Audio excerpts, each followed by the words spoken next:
Welcome to the LANCave, where we're living as nerds. I'm Patrick. I'm joined by Owen. Changing my name to Owen OLED Model.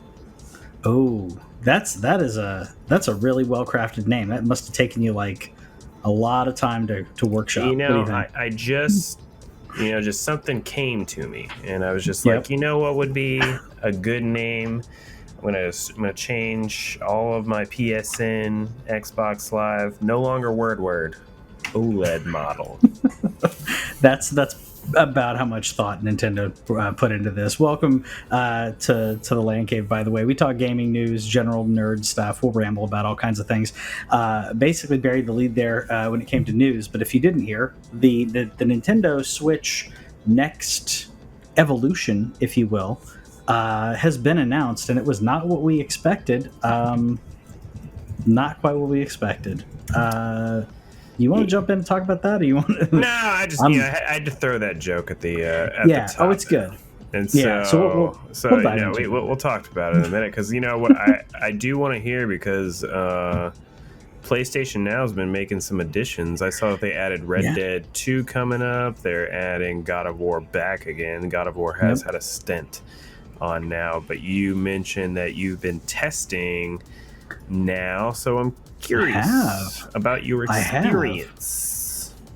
I'm gonna keep it real. Yeah. Don't stream unless you absolutely have to. Yeah. It's inconsistent. Sure. xCloud is a little inconsistent sometimes. PlayStation Now is way too inconsistent, and I've got a personal pet peeve with this. As a techie, as an engineer, as a tech junkie, I don't like when I see an error that blames me for something.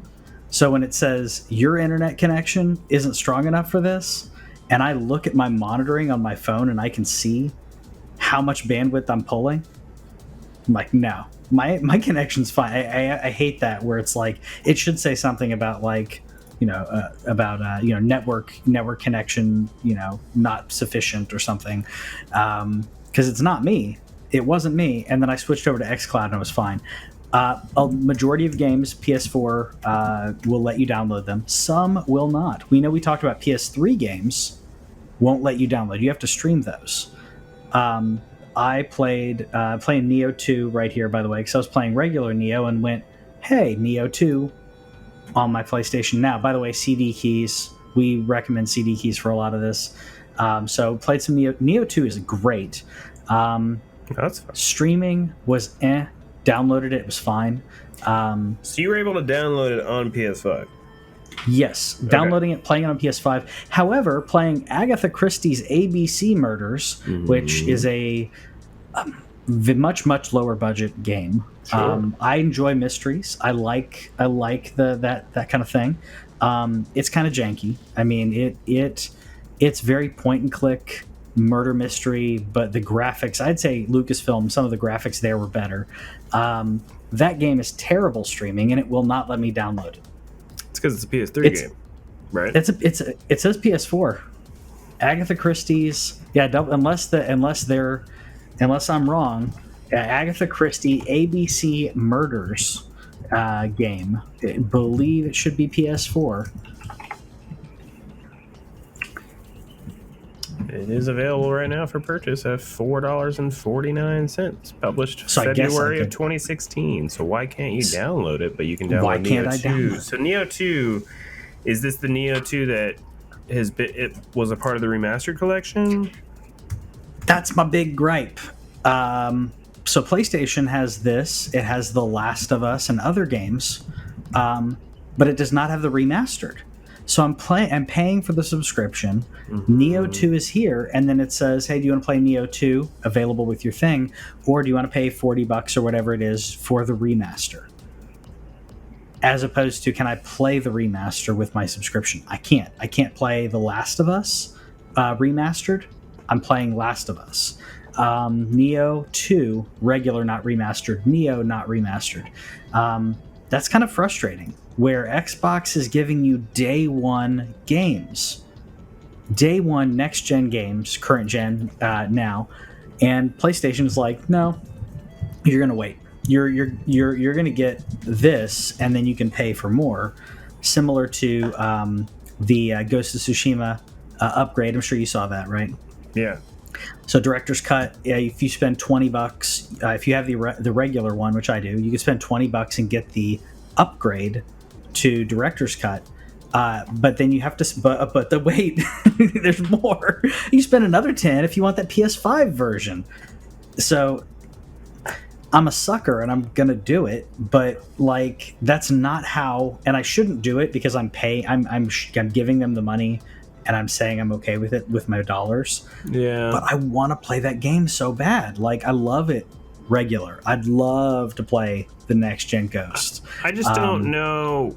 Is the expansion thing only available on PS5? Like the extra island that they're doing? No, that's available on PS4. So $20. They if you go right now to the Sony, frame rate. Then, so what is it that they're doing that is? It has to be textures. I think they saw like something about 3D audio or something, which cool, adding better audio into the game.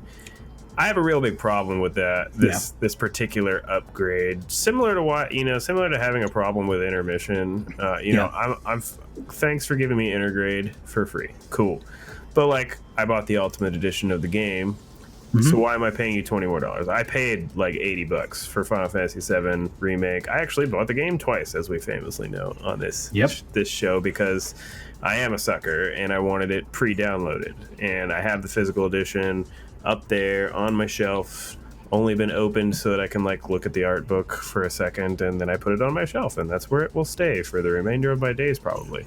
So I had a problem with the fact that I bought the Ultimate Edition and had to pay $20. Whatever. But in this particular case, they're launching Director's Cut of Ghost of Tsushima at the same time. So it's PS4 day and date, PS5. Yep. Same day, you can pay $20 to upgrade your existing game, which I do have. And you can do that now, by the way, if you want. Or you can pay $30 to upgrade it twice. Like you're upgrading it and then getting the extra. Like that's the dumbest, most convoluted thing I've ever heard in my life. I just don't. Why are you doing this to your consumer? Why are you punishing them for getting the game? Because essentially, what you could have done, if you didn't want to play the game day one, and you wanted to get the best version of the game, you could have paid $10 more on top of sticker. So it launched at $60. You could pay $70 to upgrade, to get the best version of this game, get the director's cut, get this new DLC. But I have to pay $60 plus $30. So if I want everything, if I want the fully most upgraded version of this game plus DLC, $90. I get paying for DLC. I don't have a problem with that. It's just $30 is a lot, in my opinion, for DLC. Like, why are you charging me for the upgrade of this game? This is just further along in my line of I'm like purposely trying not to buy games at launch these days. There's certain games that I can't bring myself to do. Like I bought Ratchet. I have family that works there. I bought the best edition of the game digitally.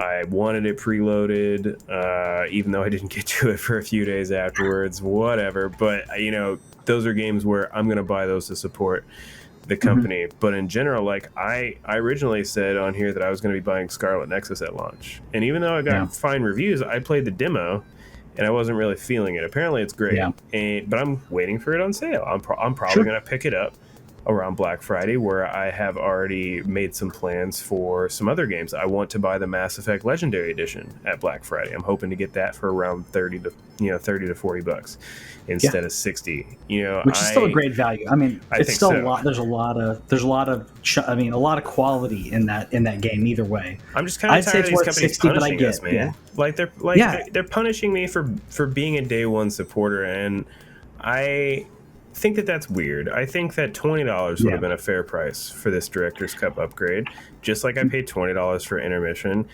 And I started thinking about this from an hour standpoint. How many hours is this DLC going to add to Ghost of Tsushima. How Mhm. many hours is the original game? It's nothing. Like, it's nothing in comparison to what I got out of intermission, No. and I got my value on intermission because I love it.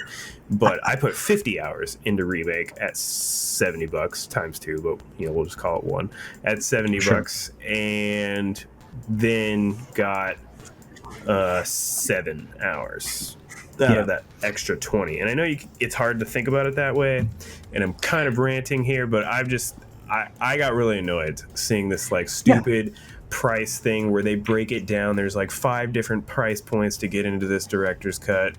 They're charging you, they're punishing you basically if you have a PS5 but they just don't automatically give you, like, this is just one of those continued things where Xbox, if you buy a game on Xbox right now, it gives you, no matter what, the price is the same, it gives you the best version of that game for the price point that is set. It is a single price point. Now, there are third-party companies that are doing things like Call of Duty. You had to pay for the series PS5 version. But for most everything else, for the Xbox game, you get, is it optimized for Series X? Okay, you get that version for that price. If you don't have that version, Jedi Fallen Order, Jedi Fallen Order, and a bunch of these that were just like, here's your upgrade. Also, Jedi Fallen Order and a bunch of those games on Game Pass, I'm getting the upgrade already. It's just there. It's part of it. It's baked in. It's part of their smart delivery. I love PlayStation. I'm wearing the 3D Pulse headset right now. I love PlayStation. But that is not how you treat consumers. I agree with you. $20 is how it should have been. $20 for the upgrade, to be like, if you have the regular, you get an upgrade to the Director's Edition, PS4, PS5, just whatever. Yeah. And then if you launch it on, or if you install it on your PS4, like other games that do this, it knows you have it on PS5, or you can select. Maybe I think it should automatically detect, not make me select it. But like The Last of Us, I started playing The Last of Us Part 2, and it automatically is like, hey, we're downloading this patch. And I looked into the storage, and it's like, this is PS5, like PS5 chunk that is for you, and you can't even move it to the external. It's weird. But it detects. It was like Sony has the technology to detect that I put a PS4 game in and say, you have a PS5 upgrade right here. Here you go.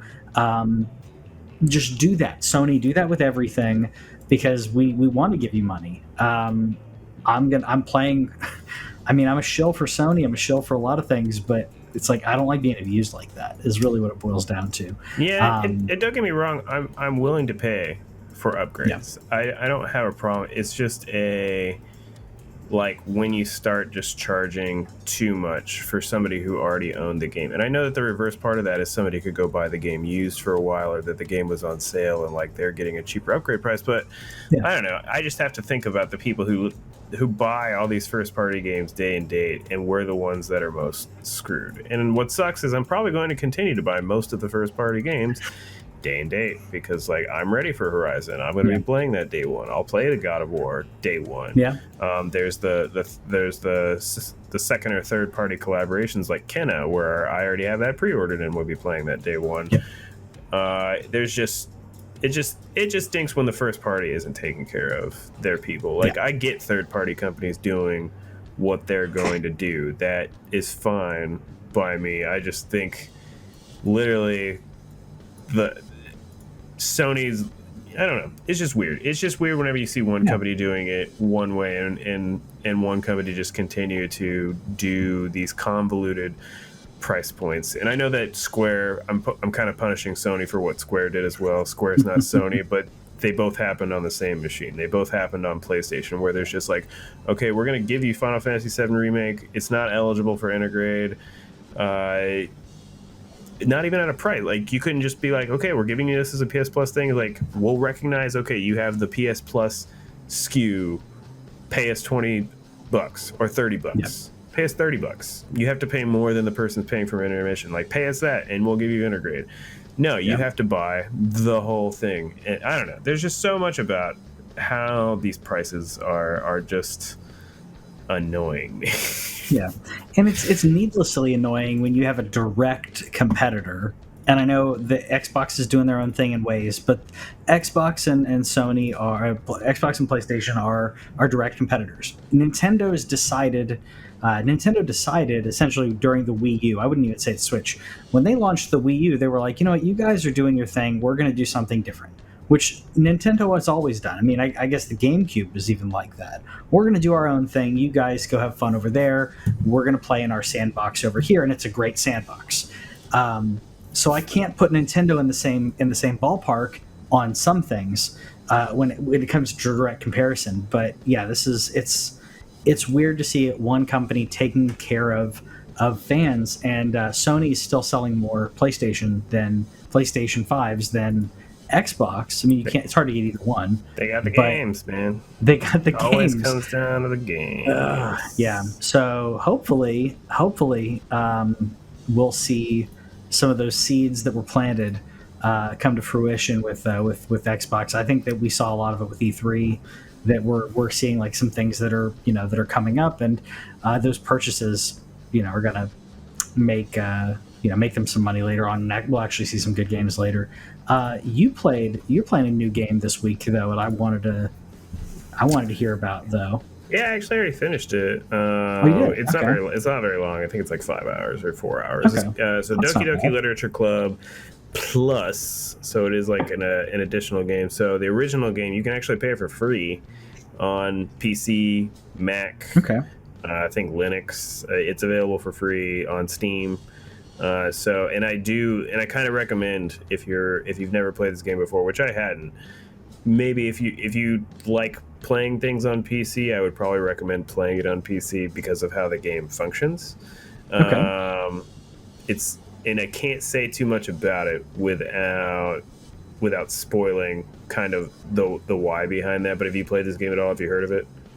I've not. I mean, I saw the name Doki Doki, which I immediately think of Doki Doki Panic, which is not related apparently. No. I saw the artwork and I saw the word horror.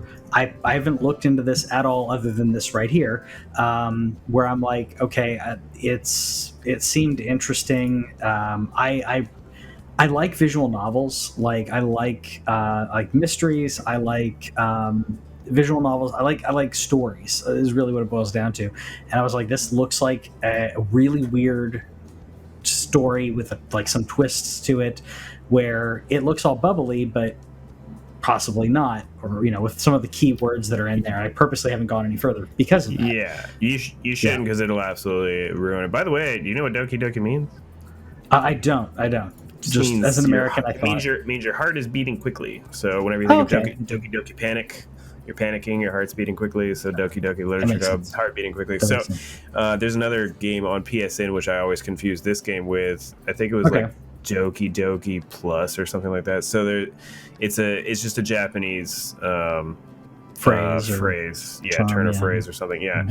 So anyway, so it is a psychological horror game, and again, it's a visual novel. So you really can't say much about it without giving it away. But you are a boy who joins a club full of girls, and that's where it is very weeby in that. Seemed like it. And so, you can see in the trailer here, you're writing poems. You don't really write them. You just kind of pick words. But there are several trigger warnings, and I will say if you are triggered by things like depression and things like that, then you should acknowledge those. There were a couple of moments that, even though I was fully aware of an incoming problem, I do have depression, and it did affect me for a little bit. I ended up stopping, taking a break, and I went and did something else because I didn't even. And it's dumb because you don't even expect it to do it. Yeah. So I will say, if you are considering playing this game again, it is free on Steam. So the original.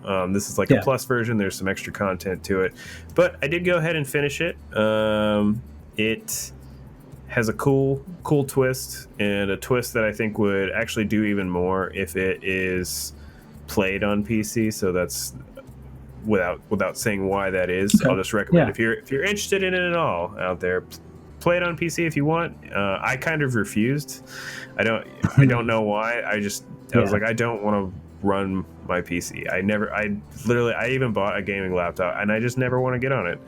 Every time I get out of work, I don't want to turn on a computer ever again. So I still bought it. I played it on PlayStation. I still got the twist. It still had an impact on me. I think it probably would have had more impact on me if I had played it on PC. But a cool little 5-hour trip.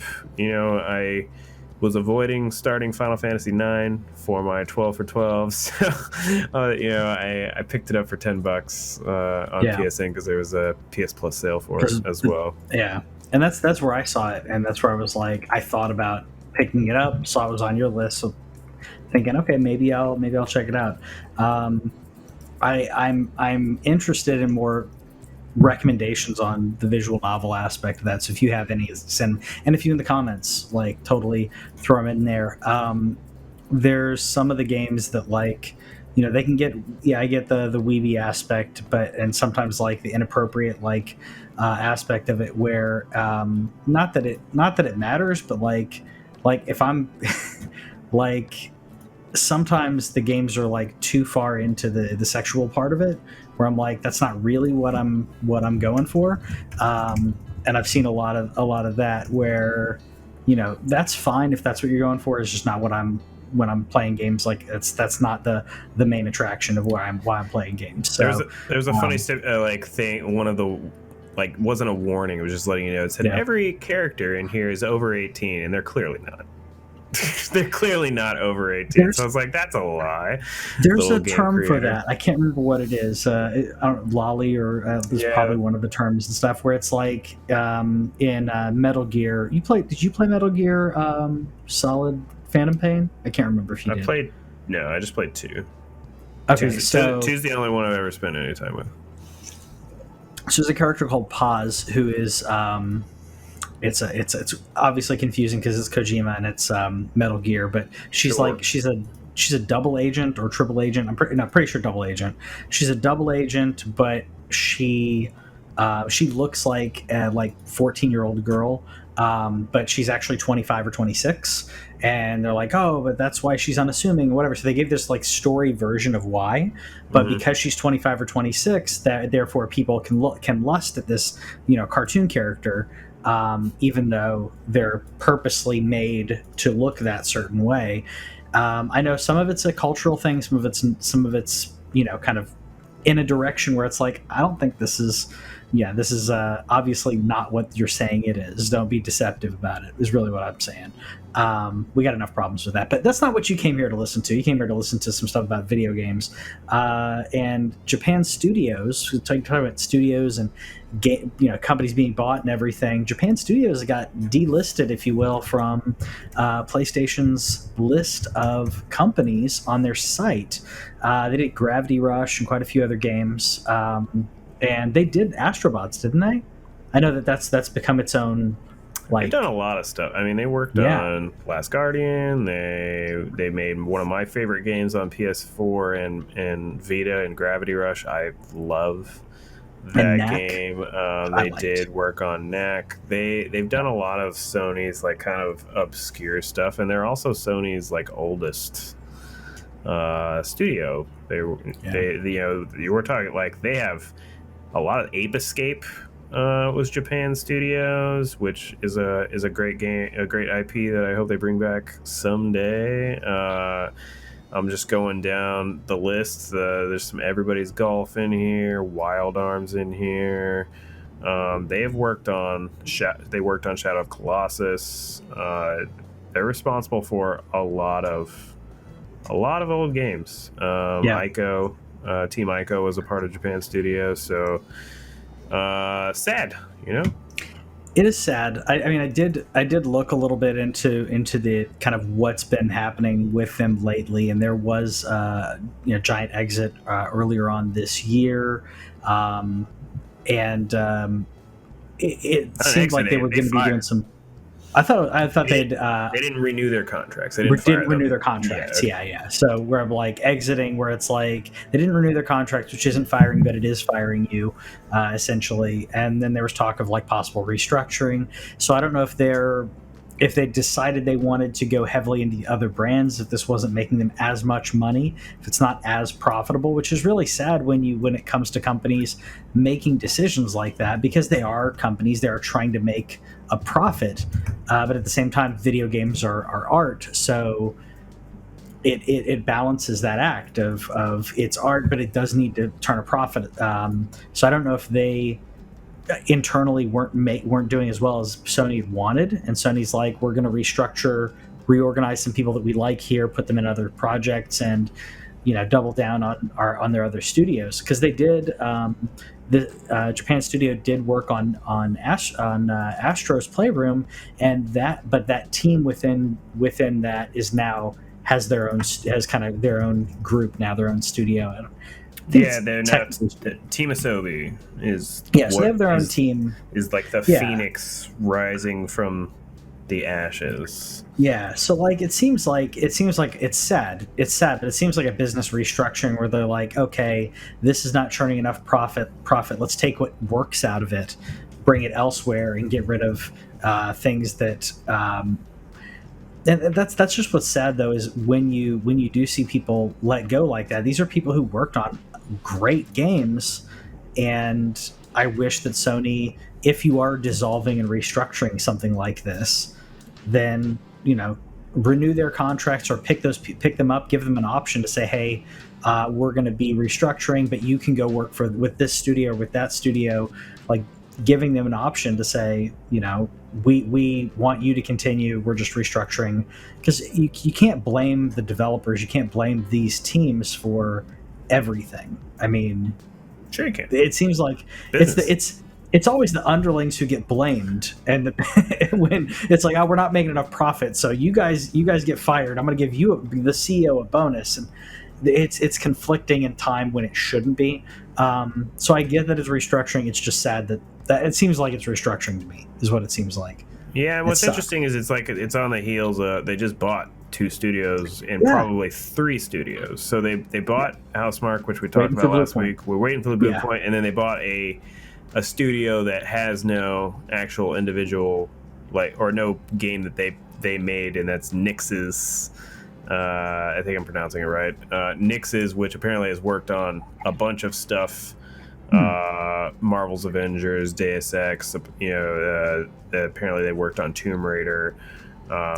They have like a side studio that gets outsourced work, that kind of thing. Yeah, basically is work that you outsource to other company. Now Sony owns them, so it's probably going to be that team that just hey, we need you to work on the new Last of Us remastered .2.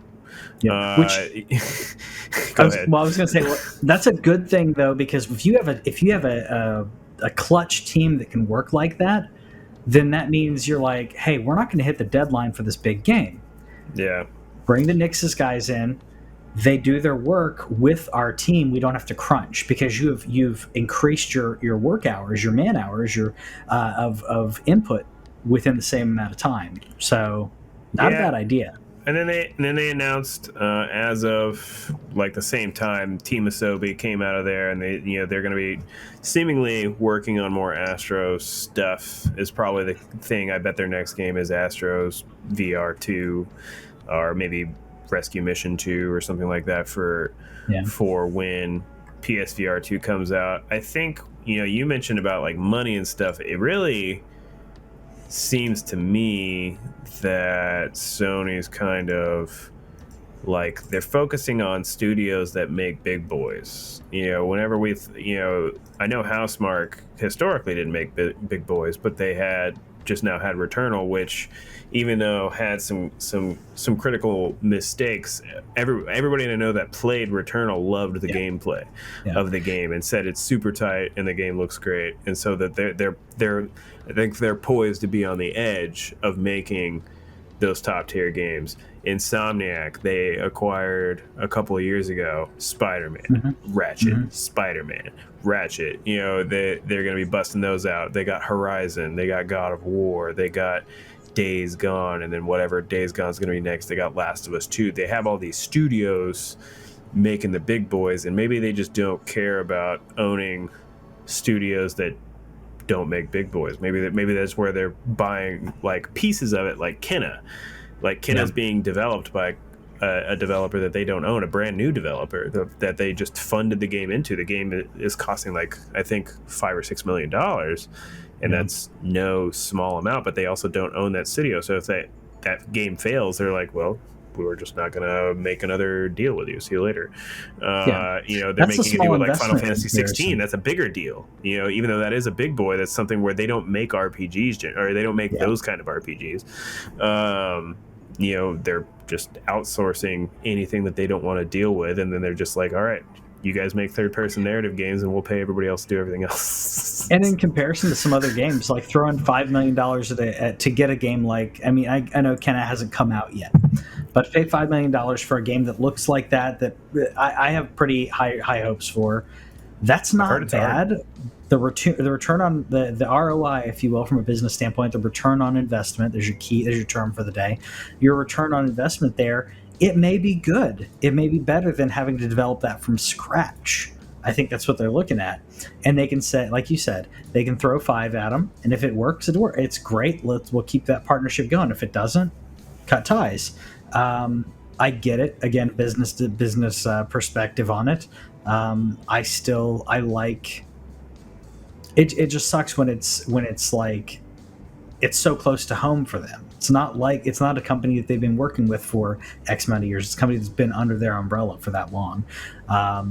That's sad. But yeah, key business decisions, and we'll see how it goes and how those decisions play off. Like we said, Xbox is playing the long game. So what they purchased in the last year and a half or so, or 2 years maybe, we're going to see that pay off for them over the next, I'd say, we actually have a couple that are coming out now very soon, but the 2, 3, 4 years from now is when we can look back and say, look at what Xbox did with those investments. Hopefully it's easier for Sony to, hopefully. And I'm still waiting for them to put out a banger, man. Like I'll keep saying everything that they're doing right from a business perspective and their consumer products, like the way that they're doing their consumer services is amazing. But I'm still waiting for a banger. I'm no longer that excited about Halo, but I get it a part of Game Pass, so I don't care. Like I'm gonna play it anyway.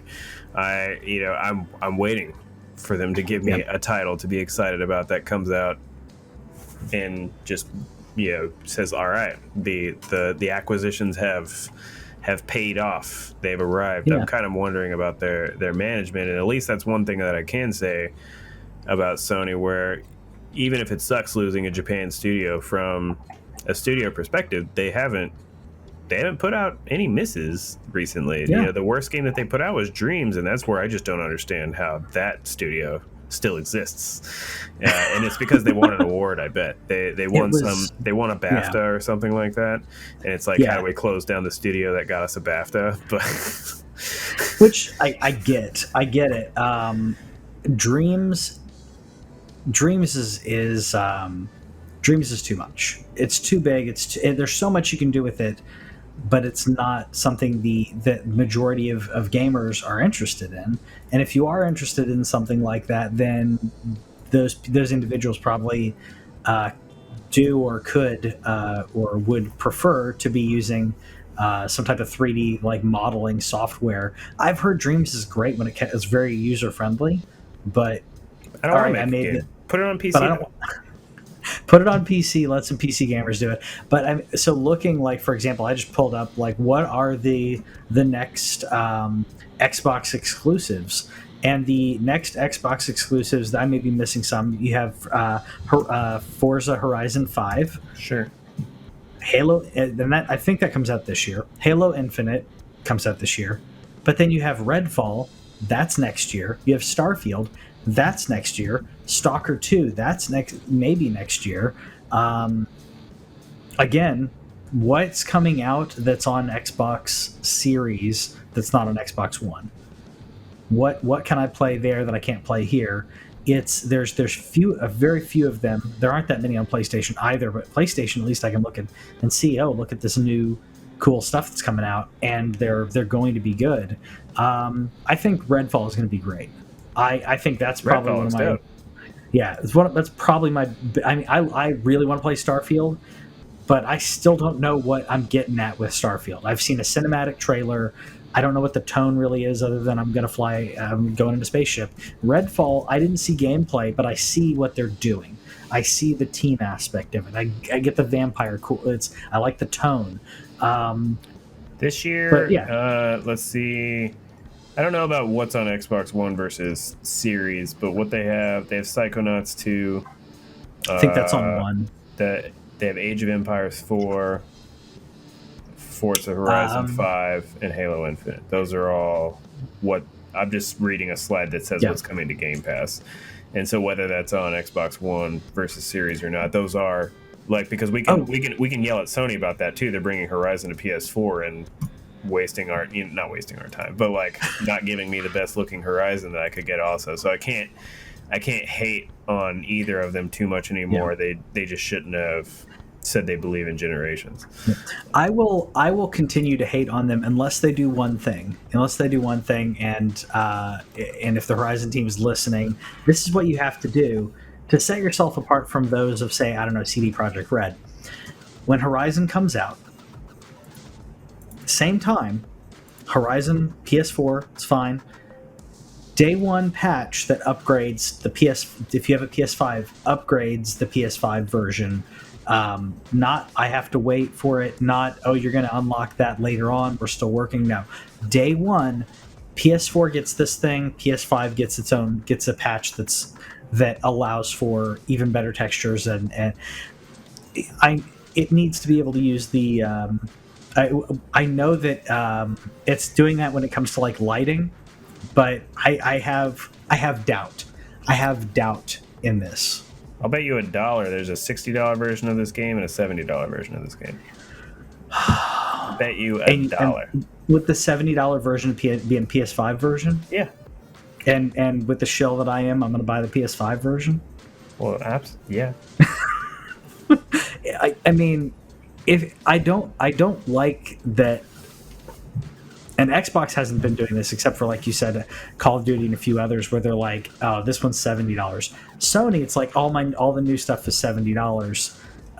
When That's going to be one of the first be. times we really like know. I think with Miles Morales. Yeah. Let's see Miles Morales price, because Miles Morales is available on PS4 and PS5. Mm-hmm. Can I get the Amazon price point? Miles is a great game. I will say, don't judge on this on the I was going to say the size of it's the length of the gameplay, because I think you can do it in 12, maybe 14. I don't know. I platinumed it, and I think I did 15, 16 hours. I can't remember. Or no, actually I did more than that, because I did replay some stuff. But it's not that long of a game, but it's very good. It is very good. It is a tight experience. They upgraded it for free. So standard edition for Miles Morales is $49.99, and that's both the PS4 and the PS5 version. So we'll see.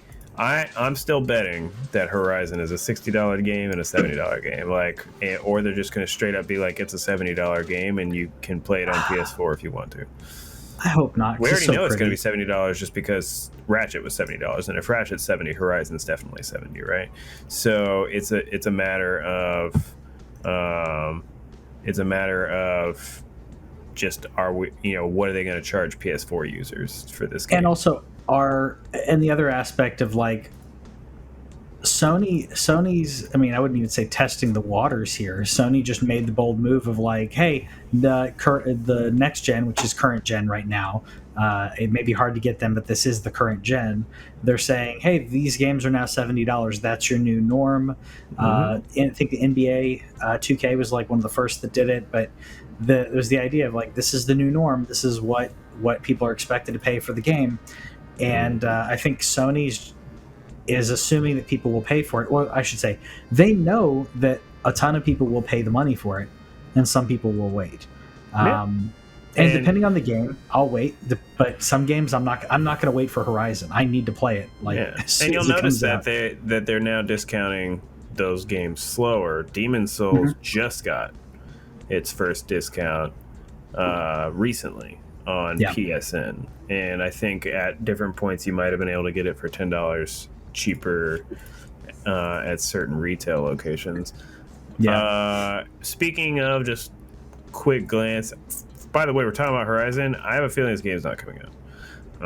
Yeah. They're doing a state of play tomorrow if you're listening to this live. So Thursday, July 8th, there is a state of play.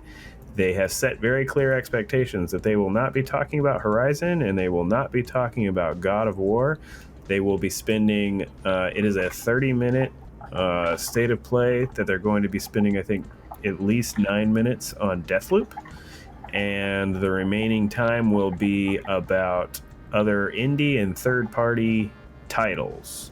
So I don't know what I'm looking forward to in this. I've already complained about how many times we've seen Deathloop. I understand that they paid for an exclusive game from a studio that is now owned by Microsoft, and they're going to milk it for all it's worth because they're not getting any more. They're not going to get a sequel. So they're just like, you got to buy this game. It's already discounted on PSN. If you're a PS Plus user, it's 20% off. I don't think we're going to see Final Fantasy 16. I think that's too big. They're not going to be overshadowed by the likes of like Deathloop. Kenna, maybe. I'm hoping maybe a Kenna update since that's coming out in August. Otherwise, we'll see what we get 30 minutes of tomorrow. But I don't know about you, but it's looking more and more to me like Horizon's not coming out this year. I don't know. I'm getting a little worried. Yeah, I am too, and at the same time, I never want a game to be rushed. I never want a company to go through crunch. But not only that, like, I don't want them to rush it and it to be, again, a Cyberpunk. I keep bringing it up because it's a perfect example of they tried to get the game out when everyone wanted, because they kept delaying Cyberpunk, and people didn't want it to be delayed again, so they put out a really janky product they shouldn't have put out. I don't want that to happen with Horizon. I don't want that to happen with any game. It puts a bad taste in everybody's mouth who is playing the game early. The reviews come out, the reviews suck, and if it's going to take them another 6 months to make it, I say go do it. 4 to 6 months, whatever it is. At the same time, I want this game to come out this year. We don't have a new Mario game this year. We don't have a new Zelda game this year other than the Skyward Sword remake. I'm really hoping that Nintendo pulls out a Zelda collection for holiday and be like, here's the Zelda collection for the anniversary, and we get something like that. But we don't have new Zelda. We don't have new Mario. What are you talking about, dude? We got new Zelda. We got the Zelda Game & Watch, where you can play Zelda 1, Zelda 2, and the original Game Boy version of Link's Awakening. What are you talking about? We don't got new Zelda. Oh, yeah. Instantly. Immediately. It's going right next to my Super Mario Brothers Game & Watch. Yep. But which now I'm like, well, I got the Zelda one. Maybe I may want to get the Mario one now, just to have both of them. But I feel like, and Halo's going to be mediocre. What do we got? What's going on holiday like that is going to is going to be it if I on PlayStation exclusively, I should say. If it's not Horizon, then what? We're not getting Redfall. We're not getting Starfield. Unless there's some big surprise. Xbox is putting out some Xbox exclusives, at least. Game Pass is rocking, but Sony needs something. Sony needs something for holiday. Horizon easily could be it, but they need to stack the deck for holiday season, in my opinion. Honestly, I don't know. I don't know if this is going to be much of a Sony fall for me. Like, I'm going to get Kenna unless Guardian, like if Guardians reviews terribly, I might not get Guardians of the Galaxy, but otherwise I'm looking at Pokemon Shining Pearl or Brilliant Diamond is a get. Let's see, Metroid Dread is a day one. Absolutely. Yep. Deathloop is a probably. I'm still waiting for reviews on this game. I want to pre-order it because it's discounted already, but at the same time, I just don't know how broken or not. Yeah, you can. It's 20% off on PSN if you're PS Plus. So I don't I don't know. I think it's looking like more of a Nintendo fall for me. The question is do I play my Nintendo games on a screen that is larger, prettier, but runs no better? I'm only clapping because we took 40 minutes We are. to get here because we talked about it at the beginning. We're like, well, let's talk about all these other things. That's the only reason I'm clapping. I'm not clapping about the Switch model because this is not what we wanted. This is not what somebody out there wanted this, but this is not what we wanted. Upgraded OLED screen. Okay, it's pretty. I get it. Smaller bevel, which I did. I mean, I looked at the regular Switch, looked at this. It looks like the bevel's smaller, but the Switch itself is not. It's still the same size as a regular Switch. At least it looks like it. I haven't seen anything to the contrary. But the bevel's smaller, so that screen size is larger. It's a better quality screen. OLED has deeper blacks, brighter whites, and there you go. There's a great visual right there. Your screen is bigger on the same handheld. But if you already have a Switch, and if you already especially if you already have the refresh model, which is what I have, that was their slight upgrade that they did 2 years in, year and a half in. I don't see a big reason to get this. The Switch, the kickstand's great. How many people play it in tabletop mode, though?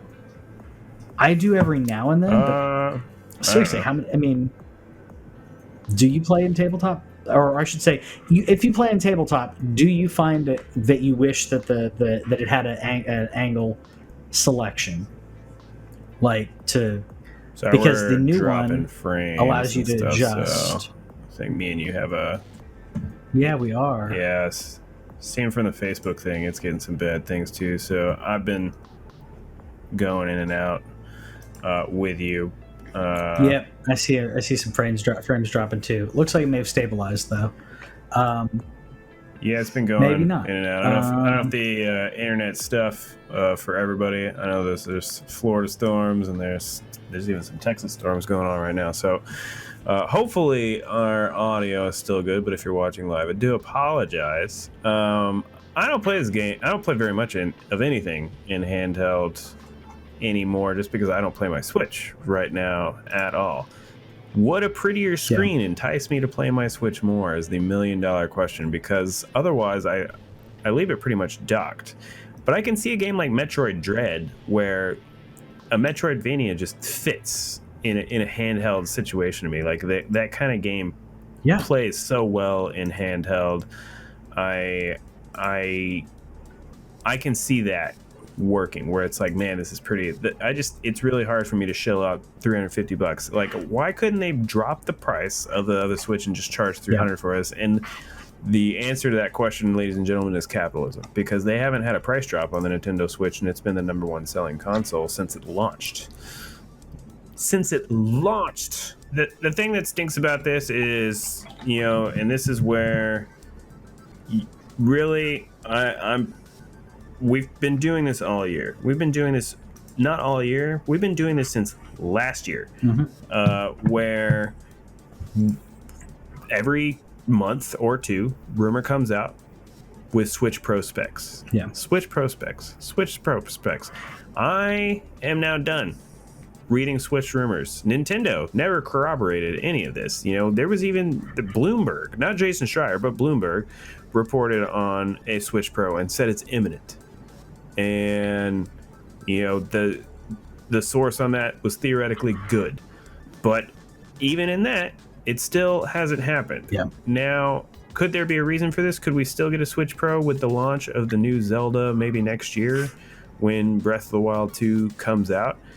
I hope so, but I'm not reading a single freaking article that is started with Switch Pro rumor. I only am waiting for the official Nintendo Twitter to just drop a video like they did this week and say, bam, here's Switch Pro. I'm done talking about it on this show until it's official again. So this just pissed me off. I was so upset to see that there was no internal upgrades. I was like, yes, OLED screen, 7 inches. What? 720? LAN port? What? Nothing. They didn't upgrade a daggum thing. I posted a quick thing from a page that I follow, a streamer that I follow, King Gathalia. I posted that on our LANCave and on Twitter, and just the thing of like, hey, could we just get some more stable frame rates? How about a LAN port? Well, I could just use some graphics and some. Well, yeah, I hear you, and I'm gonna take care of it. Here's a LAN port. That was the joke in there. It's so frustrating that this isn't even really Nintendo's fault. Yeah. This is the fault of us being suckers to the amount of games media that I consume personally, and several other people that I follow consume personally, and that in a regular thing where I hadn't been promised a Switch Pro, I might have been a little bit more excited about this. However, I still am very just grumpy about how some games function. Breath of the Wild's been out since 2017, and I understand when the Switch came out, we got an amazing game in Breath of the Wild, and I understand that it was a Wii U game, and that made sense that there was frames that just dropped and it wasn't exactly optimized. But it's 4 years later, and I want to play the best version of that game that I can, and I still can't unless I want to somehow emulate it onto Wii U, on a PC. On a PC, yeah. People are modding the heck out of it. Download mods for it. Yeah. I've thought about it. I've thought about that's it. the only way. I've thought about it because I was like, you know what? The Switch, I've got it actually right here. The Switch Pro controller, which, by the way, it's great. I love my Switch Pro controller. Playing Zelda on that is so close to playing like on an Xbox controller. So I mean, the button format is just right there. So it's not that much of a difference. If I did go on to do a modded version, I've been thinking about playing it because I've seen video of it. I've thought maybe I should play it this way. I do think, not that I'm going to stoke the flames or anything, but I do think that Nintendo was planning on doing a Switch Pro, and they don't want to be, essentially because of the limitation in chipsets when it comes to video processing for the better video processors.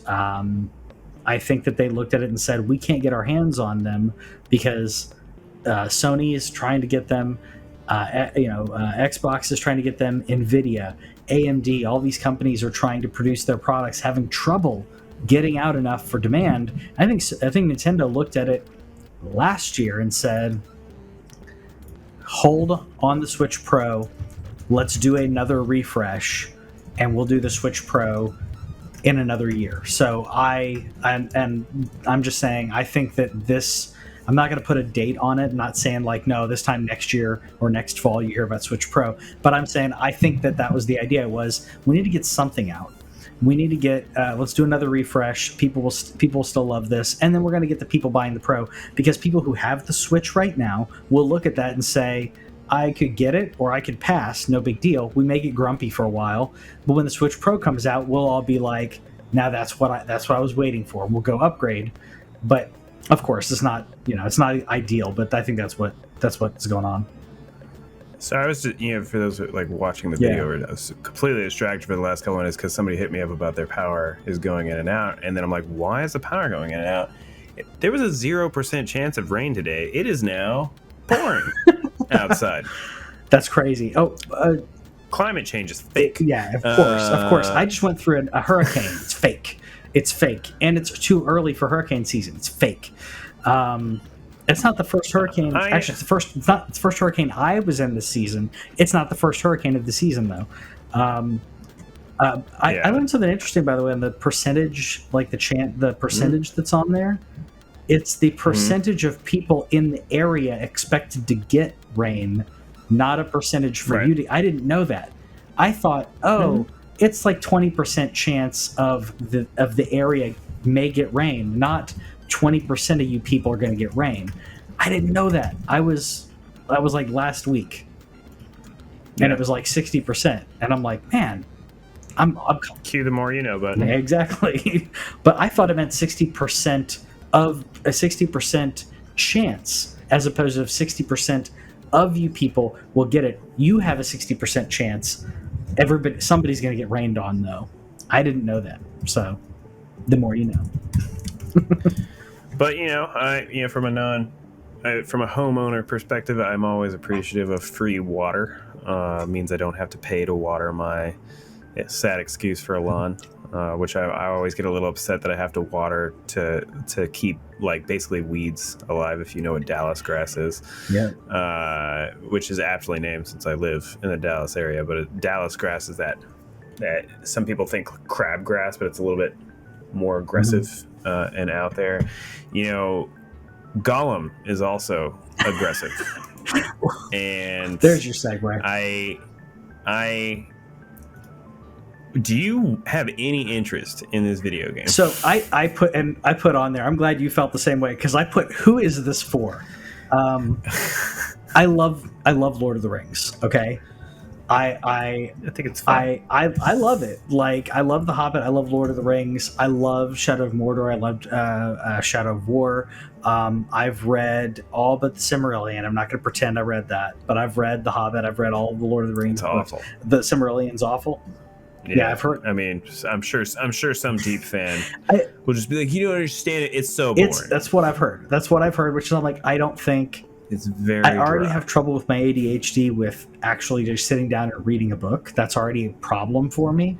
So when it's like, all right, now you're going to read an encyclopedia of the history of the different tiers of I forgot the name of them, but they basically angels of their universe, and like there's different tier levels of them, and this is where Gandalf is in, and this is I can't read that. Like, you got to give me a story and sprinkle some of that in, and instead it's like, nope, here's an encyclopedia for you. So with Gollum, you take something that, like I said, Lord of the Rings, I love Lord of the Rings, and it's not Andy Serkis. It's not Andy Serkis as Gollum. Who is this for? I get to explore different parts of Mordor as Gollum, and I say that as someone who loves the like Abe's Odyssey games and all of those. Like, I loved the new one where you are a kind of feeble character who can't attack. But who is this for? Like, I don't know. It's funny as I'm reading like a thing on like Screen Rant, which I don't like that website, but it's like, has already generated a lot of interest, and I'm like, I literally have only heard nobody talk about this game until this trailer dropped. Like, I know that it was mentioned at E3, but this trailer dropped. People talked about it for 5 minutes, and all anecdotal evidence, and I have to disclose that I understand that, but nobody was like amped. Yeah. Nobody was like, yeah, Golem. I want to see what Golem was doing during Lord of the Rings. I'm like, you mean crawling around caves? Because what else was he doing? Yeah. What is Gollum gonna have to fight a boss? Is there like an orc that's gonna be the thing? Like, it literally just seems like a stealth kind of maybe semi-horror game. Like, every time you get caught, an orc will just stab you in the face. Maybe. And you have to restart. I don't know. And I'm gonna. This is one that I am the target audience for this as a Lord of the Rings fan, and I'm looking at this going, I don't see a reason. Like, are they, like, what am I going to get out of this that I didn't get out of the other games? This isn't a game where, again, we're seeing his perspective on different things happening, and I guess it would be, is it him leading up to Lord of the Rings, because he's with Frodo and Samwise for 1.5, 2 books. So I guess this is just him in like this other part, or what I expect is them to shoehorn him in, which is really what's happening. What am I saying? Expecting? You're shoehorning in a character because people love the Gollum character. They're putting him in situations that we know he was not in, or no one planned. Sorry, Tolkien didn't plan for Gollum to be the R2-D2 and C-3PO of the universe that just happened to be during this area and that area, and they happen to be in all the biggest battles and the biggest things in the Tolkienverse. And I feel like that's probably what they're going to do with this. I don't see... I as the target demographic, I don't understand what the point of this game is. I'm going to wait for some more reviews, because this thing that's looping is just as much character models as it is the developer talking. I don't I don't know who this is for. That's a pretty character model. Who is this for? Sure. Like, for people Yeah. who like pretty, again, I think that's Radagast there. That's great. The fact that I know who that is tells you this should be my game, but I don't know. I mean, you like stealth games. I like stealth games. See. I just don't know. But there are people out there who aren't big Lord of the Rings fans, but they played Shadow of War and Shadow of Mordor, and they were like, "Oh, this is cool!" Like it added enough action to get them to appreciate some of the world. This is like taking a step back from there. You have to already appreciate the world, appreciate the stories to appreciate Gollum, in my opinion. That being said, this is a flashback where Patrick in a year from now is like, "This game is amazing," but I'll wait to see what happens. I just don't. I'm not sold on this. I don't understand why it exists. That looks pretty. And I have zero interest in this. I don't like. I like the Lord of the Rings very casually. I think they're nice. I think I saw them I think I saw the original trilogy enough times to never ever watch it again, and I have no intention of ever watching it again. Maybe when my kid is coming up, and it's also an investment. If they introduce like The Hobbit in middle school. The Hobbit was when I was first exposed, and I love The Hobbit book. The book The Hobbit is definitely the best of the four, in my opinion. You can have him watch the was it Ralph Bakshi animated one from the 70s?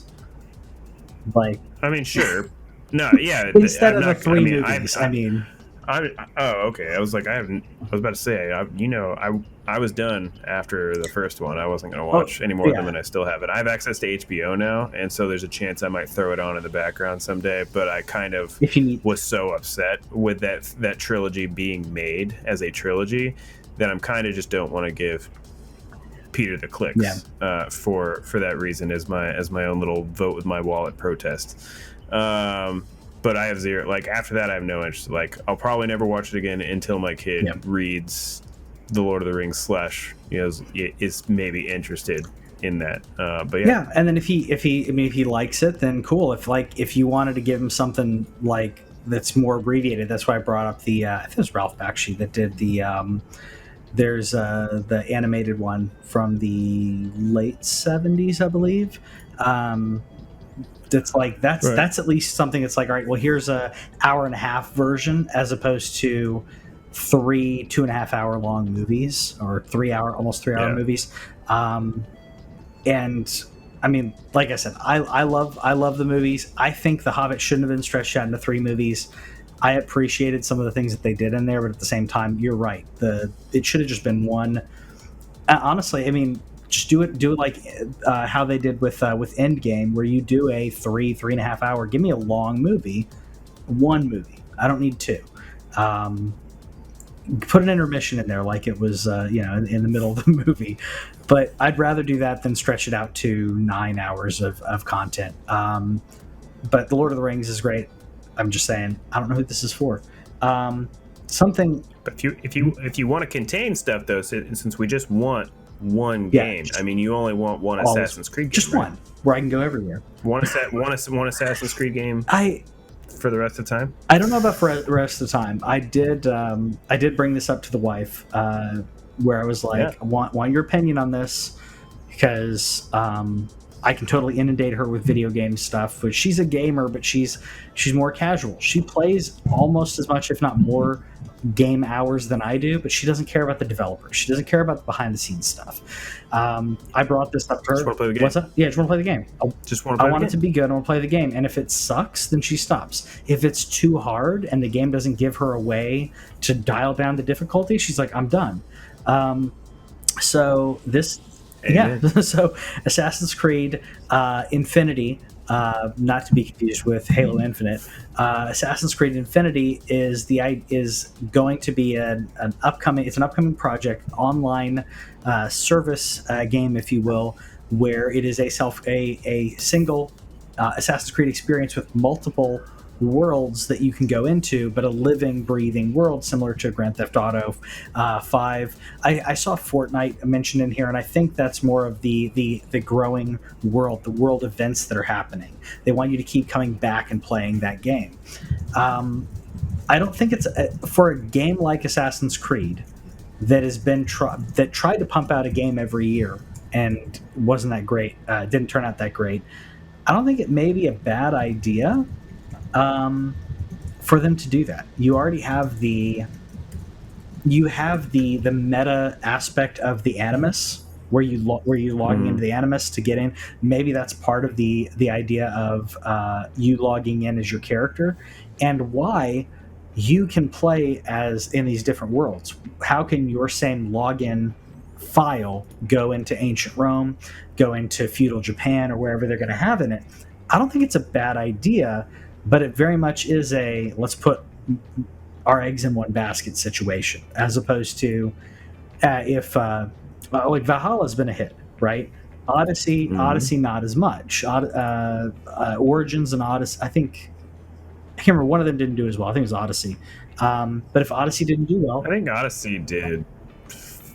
There's different gripes about each one, like because of Odyssey added the fact that if you didn't want to do side quests and stuff, there was like the pay to upgrade your stats if you didn't want to grind. So Odyssey was a little bit more grindy. But if you didn't side quest, and then Origin was just like stupidly long. Yeah, and so like, but that's the thing. Like, if Origin doesn't work, it's like, okay, we got the next one's coming out, and that one, and then you can learn from your mistakes, and then you can learn from your mistakes. You can learn, but if you have a winning formula, a la World of Warcraft, a la Grand Theft Auto 5.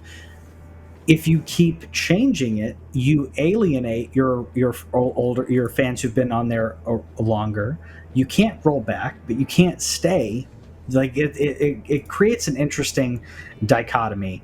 I don't think it's a bad idea, but it does definitely put all their eggs in one basket. Maybe that's what they need is to do this, cool off with the single setting Assassin's Creeds, do this for a while, and then maybe we'll get another Assassin's Creed later on, or maybe this will end up being Assassin's Creed, where you have Infinity, as it should be, continuing on and on and on. And maybe if you want to play the new Assassin's Creed, it'll be part of Infinity. It'll be a $20 or $30 expansion on Infinity. It's like, all right, you got your subscription, and then you pay $30 and you get this unlock. Maybe, or if it's just a subscription, I think it'd be better though. Yeah, because so initially, as I thought about this, it's kind of like a joke, because we already have this whatever Halo Infinite's going to be doing, which has some sort of game as a service aspect that still isn't really explained to me. But whenever I thought about AC's back and forth time mechanic that has kind of gotten lost as time has gone on, what if they did a thing where they included like the old stories, like the Ezio and whoever, I don't know all the other characters. Ezio is the only one I know, but they included that as part of the world. Like say you could go back and do original Assassin's Creed stuff, and then you could keep on going. And they kept making it like some kind of Animus saga, to where they actually cared about this original story that actually had like some cool aspects to it. Like I started to think about it a little bit more, and I was like, this could work. I think that Ubisoft's not is gonna mess it up, because I don't think that they're, honestly, I think that they put out some good stuff, and I know that some people are a big fan of Far Cry, and some people are a big fan of Assassin's Creed. People are a fan of Tom Clancy stuff. I know that they put out things that people do love and enjoy, but I don't know if they could pull off something of this magnitude. But what if they could? I wanted to. I had to go positive on it for a minute, of just the original Assassin's Creed started with a really cool premise, and they kept that going for a little while, and they still have it, I know, but it happens every time one of these comes out, right? They're like, do I need to know all this Animus stuff? And it's like, no, you don't. No. You just play the game. It doesn't matter. And as someone who loves like an Animus saga, that would be cool. It would be really cool. Also, it'd be cool, and I didn't even think about, like, Assassin's Creed Infinity, of like, hey, I'm in here. Wait, I get to go back and play as Altair from like the first Assassin's Creed. I get to go play, like you mentioned, Ezio. Like being able to jump in on like Black Flag and Rogue and these other games to be able to let me just jump Jump in. back in as Cassandra. Jump back in as whatever the one in Valhalla's name is. Yeah, I should know that. I should know that. It's a cool character. I have it sitting on my shelf. It'll get played someday. It's good, but so that's another aspect. I know we're going a little long today. We're going to wrap up, promise. But the when I thought about this in regards to like this is coming on the heels of like there have been developers talking about like the pressure of continuing to update these games. Now, if it's a service, I know that's a little different, but when you have a game like Valhalla, who they keep coming out with new, there are new expansions, there's new in-game events, the world events that are happening. So you have expansions, you have world events, you have all these different things happening that are keeping players going. So doing that as well as giving access to, instead of having to launch another remaster Assassin's Creed, them to just be like, hey, guess what? Next month you get to jump in as Ezio. Awesome. Bring people back in, or keep those people subscribing. That'll keep them active subscribers and keep that money flowing. So that's an idea I didn't even think about. In addition to like maybe, hey, here's some extra story from Altair, Ezio, or Cassandra that you didn't get. And this is the only way to get it. This is a little side mission thing you can do. That'd be cool. That could be cool. Yeah. So I don't know. There's a possibility that this could not suck. That's the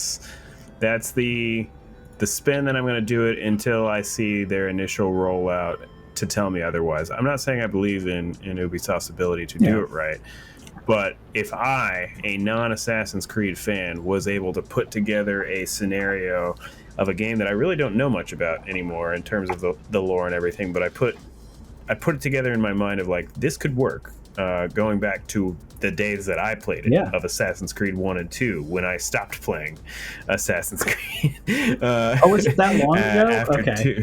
Oh, yeah. You didn't play Black Flag? I haven't played since 2. Okay. No, she did. Okay. She liked shanties. She was big. She didn't even really care about doing anything other than collecting the sea shanties. I was going to say that's how my wife played. I would sail around. No, I appreciate the sea shanties. I would sail around. I collected the sea shanties. I would sail around and just let them sing, and just let them sing their sea shanties. It's so cool. So Black Flag is great, and especially if they give. Black Flag is so good. They've been trying to make Skull and Bones to make another Black Flag. That's how good it is. Anyways, let us know in the comments what you think about Assassin's Creed Infinity. Do you think that Halo Infinite is going to be good? Because I just got to throw that in there. I'm continuing to feel like it's not worth it.